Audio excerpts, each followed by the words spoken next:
tani më kryeqendra e kapitalizmit botror, që tjetër që u prit për kapitalizmin dhe që simbolizon ato të mira që kapitalizmi ka sjellë botë, jo të këqija, do të kontrollohet nga një individ që flet për supermarkete nga shteti, që flet për ngrirje të qerave, që flet për shime tavan, që flet për punëtorët që duhet kontrollojnë mjetet e prodhimit, që thotë që s'duhet të jetë miliarder, që është një retorikë komuniste.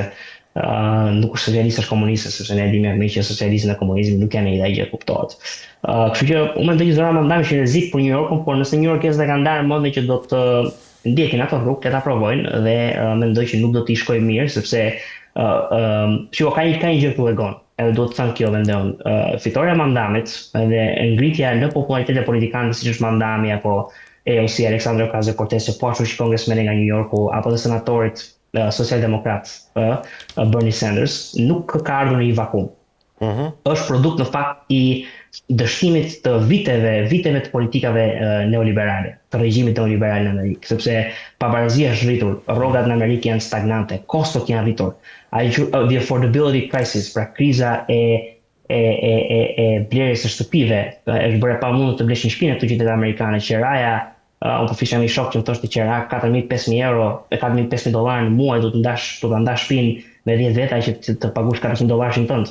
Pra, kjo është produkt i drejt për drejt i sigurisht edhe politikave intervencioniste të shtetit me rent controlin apo dhe me fryrën e kosteve për shkak të taksave të larta dhe regulacioneve, por mbi gjitha në momenti kur ti përqendron pasurinë në 4-5 duar, ti e dëmton tregun, ti e shkatron tregun dhe ti e bën të pamundur për klasën e mesme, për konsumatorin, për blerësin që të jetojë një jetë të dinjitetshme. Kjo është arsye për shkak pse edhe presidenti Trump ka ndjek politika që e kundërshton të status quo libertarian apo neoliberale që ka ekzistuar në Shtetet e Bashkuara të Amerikës për vitesh, duke vënë tarifa ndaj produkteve të huaja, duke bllokuar punësimin e punonjësve të huaj në SBA etj. Pra ka ndërmarrë masa të cilat janë masa të forta. Zakonisht ajo që ne jemi mësuar të shohim tek politikanët e të majtës liberale, qoftë në Shtetet e Bashkuara Ruela, apo qoftë edhe në Evropë, historia na e ka mësuar këtë, është që pavarësisht të retorikës që mund ta kenë socialdemokrate ose socialiste, madje edhe komuniste ndonjëherë në disa element, sapo vinë pushtet ata bëhen neoliberal. Si me magji. Mendojnë që do të jetë edhe ky rasti i Mamdanit, apo ai do të qëndrojë, mendon ti, ai sa ti e ke ndjekur si figurë, do të qëndrojë, po themi, disa nga piketave të veta të forta në ligjërim? Nuk mendoj që do të qëndrojë piketa të veta të forta, sepse Amerika është një regjim korporatist. Korporata ka një fuqi të madhe në Shtetet e Bashkuara të Amerikës, ndryshim nga Kina që i kanë kontroll korporatat veta nga Partia Komuniste Kineze, apo dhe Rusia ku oligarkat janë komplet në kontrollin e pushtetit politik. Në Amerikë është e kundërta, pushteti ekonomik, para e kapitali i madh që e përmendur në ato shkrimet e mia, kontrollon politikën, kështu që ai sistemi checks and balances, ndarjes së pushteteve. Pushteteve që janë të barabarta dhe që kontrollojnë njëra tjetrën, sigurisht që e bën të vështirë edhe reformimin struktural ekonomik. Në ana tjetër, unë mendoj që kjo është gjë e mirë, sepse nëse bëhen ato reforma që kërkon Mandami të bëjë, New Yorku do jetë vetëm siç është tani. Kështu që pavarësisht se ne s'na pëlqen rendi neoliberal, dhe mendoj që rendi neoliberal është dogmatik edhe përdoret për pasurur 4-5 njerëz, edhe kushtet e anasjell këtij rendi, që është një rend komplet socialist, ose një rend ku shteti bëhet shumë i madh në mbyt sipërmarrjen private, dhe ai nuk është një rend i mirë. Por është vërtet ai që thua ti që lobet janë të fuqishme, paraja është e fuqishme, donatorët janë të fuqishëm në Amerikë, korporatat kanë jashtëzakonisht shumë fuqi dhe këto ndryshime strukturale ekonomike të natyrës së reformave të Obamas në bankave në vitin 2008 apo asaj që The New Deal, marrëveshja e re e presidentit Franklin Delano Roosevelt, janë shumë vështira dhe vinë shumë rrallë. Domethënë, unë në historia e Amerikës njoh në fakt 4 president progresist në aspektin ekonomik.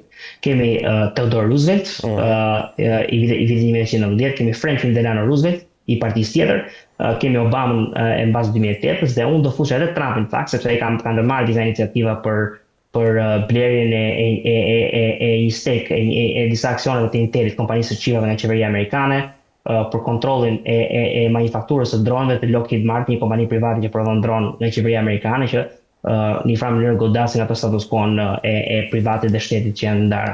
Mos haro edhe më të madhin ever, Që Abraham Lincoln nuk i di politikat e tij ekonomike, megjithatë ai sigurisht ka një rol kyç në luftën civile dhe në një farë mënyrë shligjërimin e skllavërisë në Shtetet e Bashkuara të Amerikës. Mirë, Ruel, unë të falenderoj për gjithë bisedën që zhvilluam së bashku dhe për opinionet që solle këtu në studio.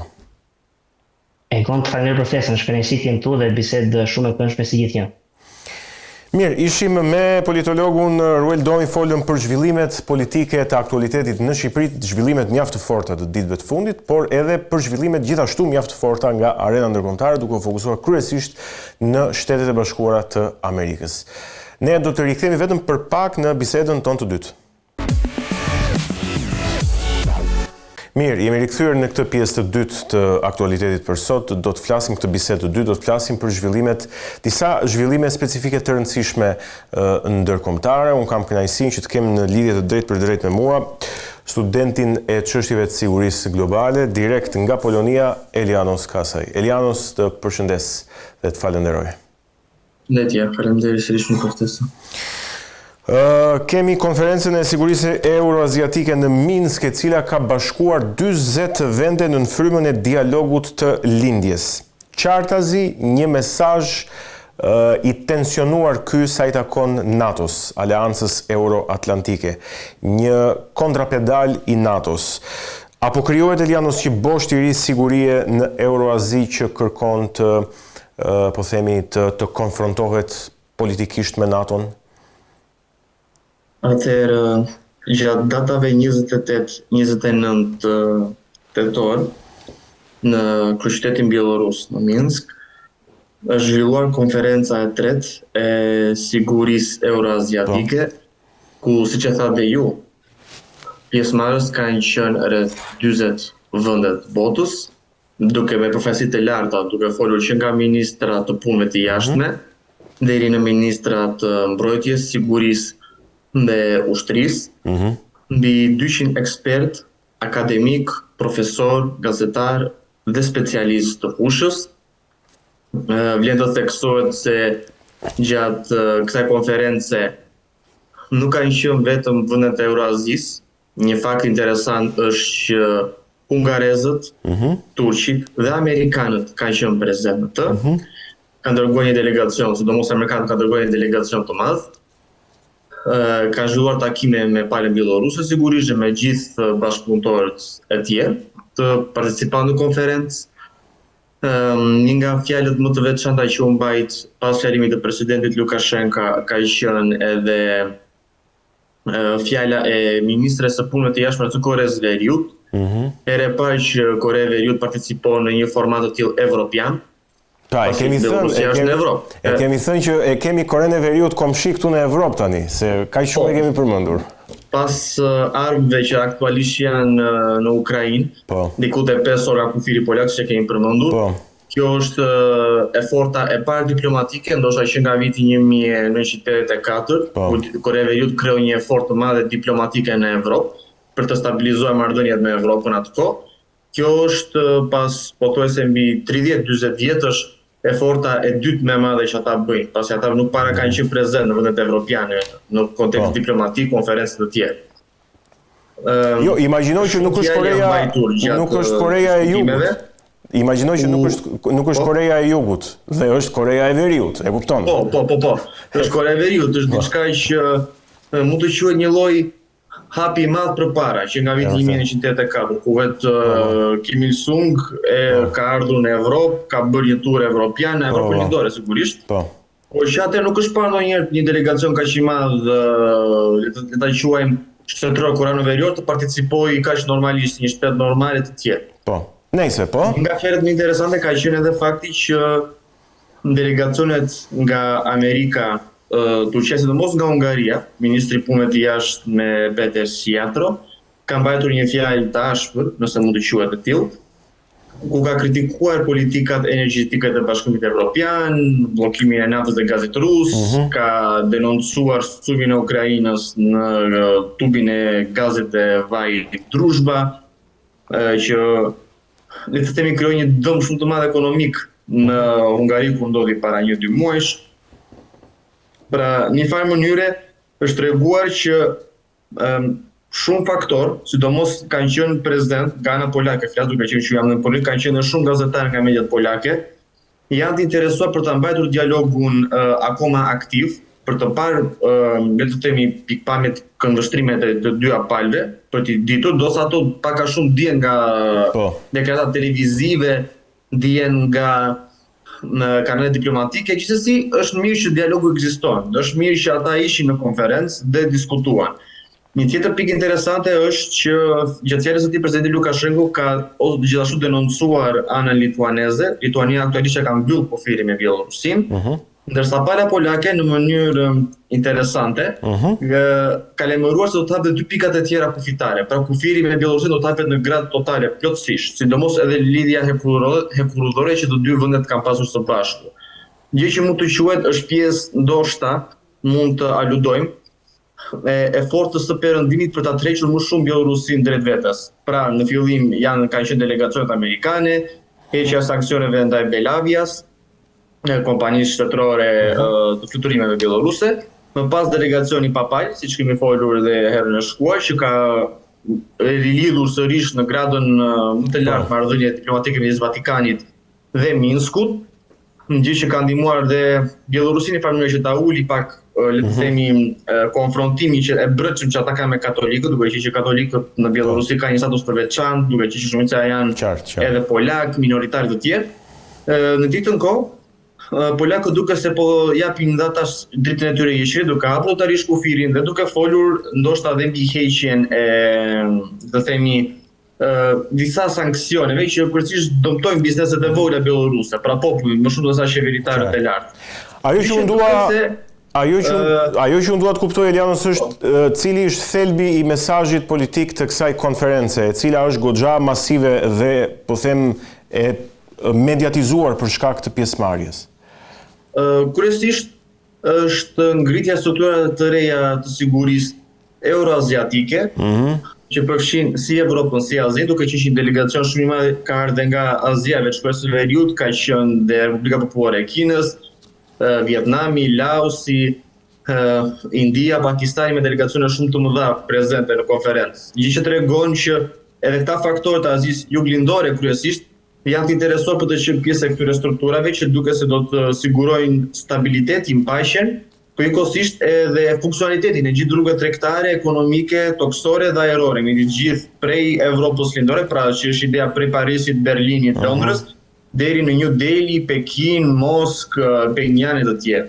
Pra mund të thuhet se dëshira ekziston, dhe ndoshta shumë vende janë lodhur nga konfliktet, mund të thuaj që janë lodhur nga armiqësitë dhe ndoshta kjo konferencë është edhe një dritë jeshile, edhe një trebus që këto vende tani shumë vende, si edhe Polonia për shembull, edhe Hungaria, edhe Turqia dhe Amerika sidomos, që ka qenë pjesëmarrëse, kërkojnë të japin një shans kësaj plan projekti dhe nuk kanë hequr dorë akoma, ndosë shumë media në perëndim sot si Washington Post, New York Times të tjerë e trupentojnë që diskutimet kanë dështuar, vetëm forca është e vetmja gjuhë që këto vende njohin, flasin pra si Rusia, Kore e Veriut, Kina, India, ata njohin vetëm gjuhën e forcës, nuk njohin gjuhën e fjalëve.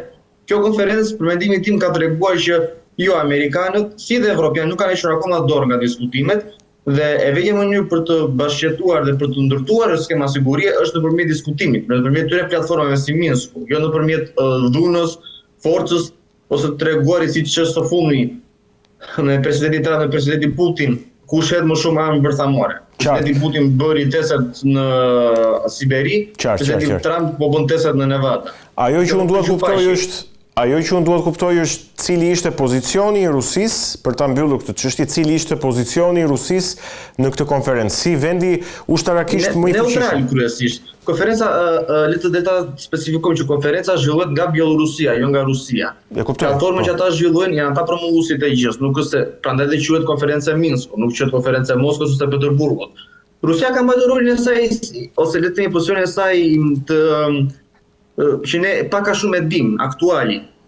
Pra ata promovojnë dialogun, promovojnë që Ukraina dhe pjesa e zhvillimit të NATO-s, ekspansionit të NATO-s në lindje prek interesat e tyre kombëtare, duhet të merret në ndërmend ose do të merret parasysh le të themi vijat e tyre të kuqe, Njëkohësisht ata kanë falenderuar palën bieloruse për organizimin dhe kanë theksuar që janë gati për dialog. Edhe njëkohësisht ministri i Punëve të Jashtme Sergej Lavrov ka theksuar që diskutimet akoma po vijojnë për Budapest. Budapesti nuk ka vdekur. Dhe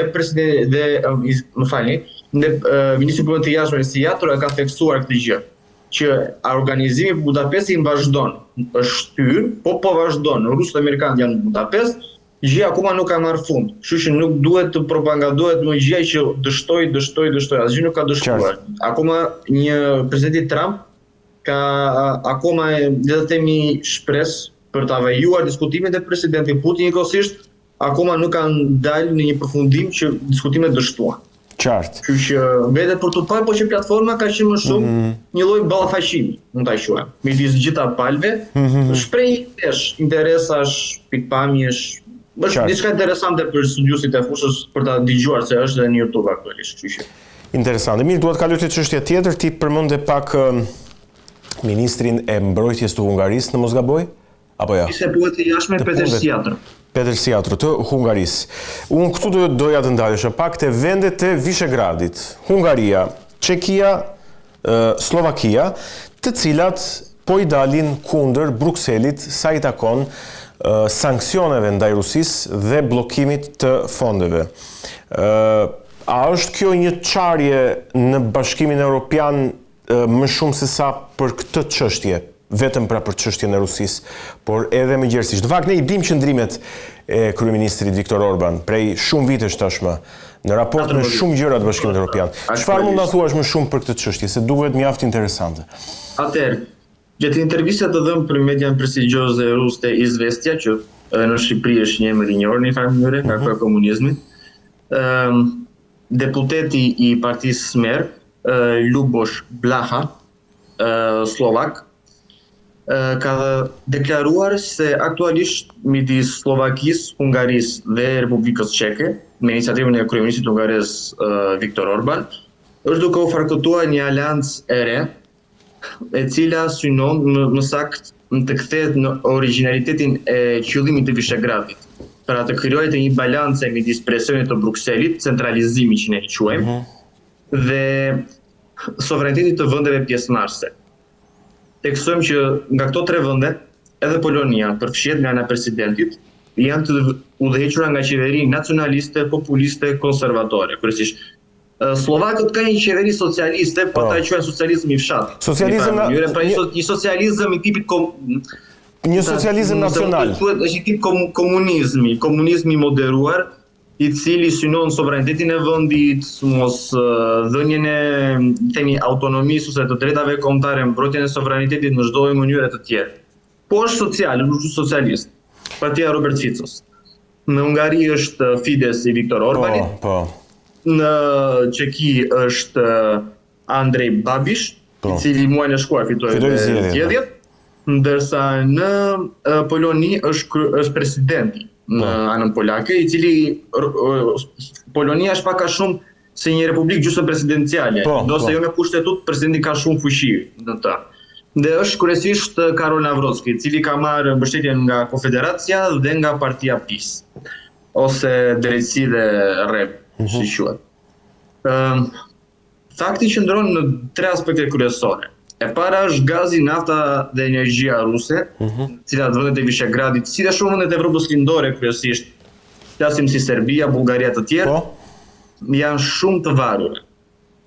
Edhe kërkojnë ta zhvillojnë, duke qenë se është një energji shumë e lirë, shumë kompakte dhe në bazë të fjalëve të tyre, pasi askush nuk mund të flasi dot, por në bazë të fjalëve të qeveritarëve dhe të kabineteve të tyre, Rusia është treguar e përpikt në dhënien e dërgesave, s'ka pasur vonesa, kanë qenë gjithçka, nëse ata siç ka thënë, siç edhe tha zoti Siatro gjatë konferencës së mesme, kur ata kanë dashur më shumë, kanë marrë më shumë, kur ata kanë dashur më pak, kanë marrë më pak.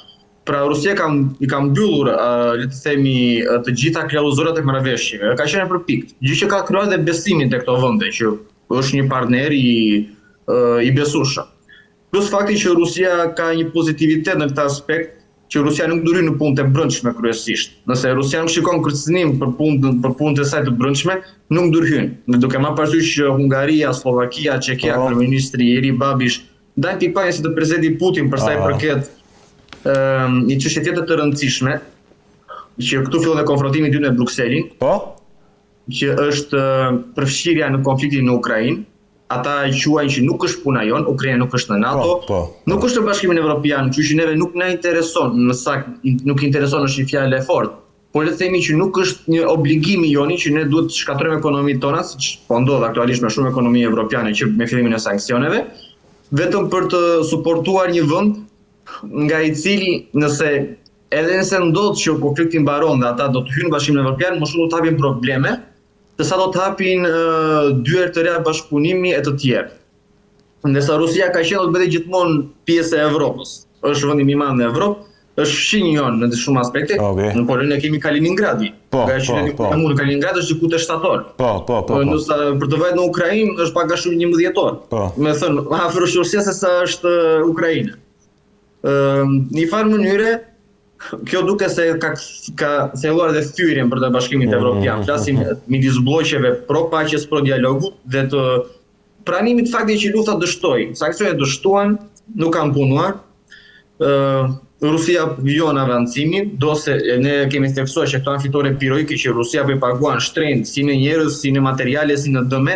Pra pavarësisht çka quhet avancim. Ata po vijojnë avancimin, ata kanë fituar gjatë fundjavë 2 avamposte fort të rëndësishme, sidomos Pokrovsku, i cili ka, le të themi, shkaktuar një thyje të madhe të forcave ukrainase në frontin juglindor të saj, në Donetsk dhe Lugansk ose Donbas quhet. Dhe kjo duke se po e thyen gjithmonë më shumë moralin e këtyre vendeve, ose le të themi mbështetjen. Kto nuk kanë qenë mbështetëse të zgjarta, po edhe nëse ata kanë pas pak neutralitet, kjo gjë ka marrë fund. Qartë. Dhe kjo është përhapur vetëm me këto 3 vende. Do ta theksojmë. Presidenti polak Karol Nawrocki e ka bërë të qartë që ai nuk do të hyjë në aventura ushtarake në Ukrainë, nuk ka ndërmend ta bëjë këtë gjë, as të godas dron rus në Ukrainë të tjerë, pasi nuk ka ndërmend ta zhys Poloninë në një luftë të tretë botërore së rishmi, pasi ne dimë se ç'a ndodhi në luftën e dytë botërore me Poloninë.